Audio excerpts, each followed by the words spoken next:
అభివృద్ధి సంక్షేమ పథకాలను సమపాళ్లలో ముందుకు తీసుకెళ్తూ రాష్ట్ర అభివృద్ధికి కృషి చేస్తున్న నాయకులు మన రాష్ట్ర ముఖ్యమంత్రి నారా చంద్రబాబు నాయుడని, ఆ ఘనత ఆయనకే దక్కుతుందని సూలూరుపేట ఎమ్మెల్యే నెలవల విజయశ్రీ అన్నారు. ఆమె సుపరిపాలనలో తొలి అడుగు కార్యక్రమంలో పాల్గొన్నారు. నియోజకవర్గంలోని కురుగండ గ్రామంలో నాయకులు డాక్టర్ అంకయ్య ఆధ్వర్యంలో తొలి అడుగు కార్యక్రమానికి శ్రీకారం చుట్టారు.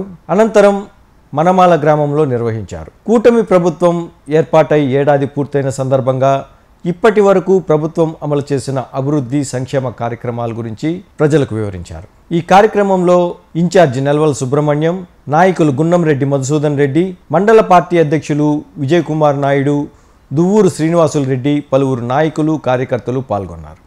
4 నెలల వ్యవధిలో ఒక్కొక్క సిలిండర్ని మనం బుక్ చేసుకుంటే మన ఇంటికి ఉచితంగానే సంవత్సరానికి 3 గ్యాస్ సిలిండర్లు అందుతున్నాయి. అలాగే నిరుద్యోగులకి ఉద్యోగ అవకాశాలు ఇస్తానని కూడా మన ముఖ్యమంత్రి నారా చంద్రబాబు నాయుడు గారు చెప్పడం జరిగింది. దాంట్లో భాగంగానే మనం నియోజకవర్గాల్లో 6 నెలలకు ఒకసారి మనం జాబ్ మేళాని కండక్ట్ చేసి నిరుద్యోగులు ఎంతమంది మోడీ గారు కూడా వచ్చి దాన్ని శంకుస్థాపన చేయడం జరిగింది. ఇప్పుడు మళ్ళీ అది ఎలాంటి కార్యక్రమం మొదలుపెట్టినా మనం ముందుగా ఓజిల్ మండలంలో కురుగుండ్ల గ్రామం నుంచే మొదలు పెట్టడం మనకు ఆనవాయితీగా వస్తుంది. కాబట్టి ఇవాళ మంచి కార్యక్రమాన్ని, మన ముఖ్యమంత్రి గారు చేసిన మంచి పనుల్ని మనము ప్రజల్లోకి తీసుకెళ్తున్న మంచి కార్యక్రమాన్ని కూడా ఇవాళ ఓజిల్ మండలంలో కురుగుండ గ్రామం నుంచి కూడా మొదలుపెట్టడం జరిగింది. మన ముఖ్యమంత్రి శ్రీ నారా చంద్రబాబు నాయుడు గారు అధికారంలోకి వచ్చిన వెంటనే మనకు నిరుద్యోగులకు ఉద్యోగ అవకాశాల కోసం మొట్టమొదటిసారిగా డిఎస్సి మీద సంతకం 90% బెడ్ రిడన్ వాళ్ళకు కూడా 15,000 వాళ్ళకి పెన్షన్ ఇవ్వడం జరుగుతుంది.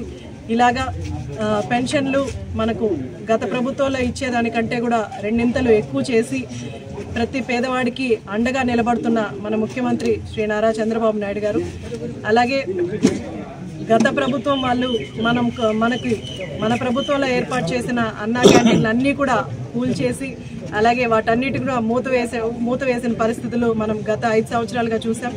కానీ ఇప్పుడు 13,000 చొప్పున ప్రతి బిడ్డకి మనం తల్లి అకౌంట్లో వేస్తున్నాం.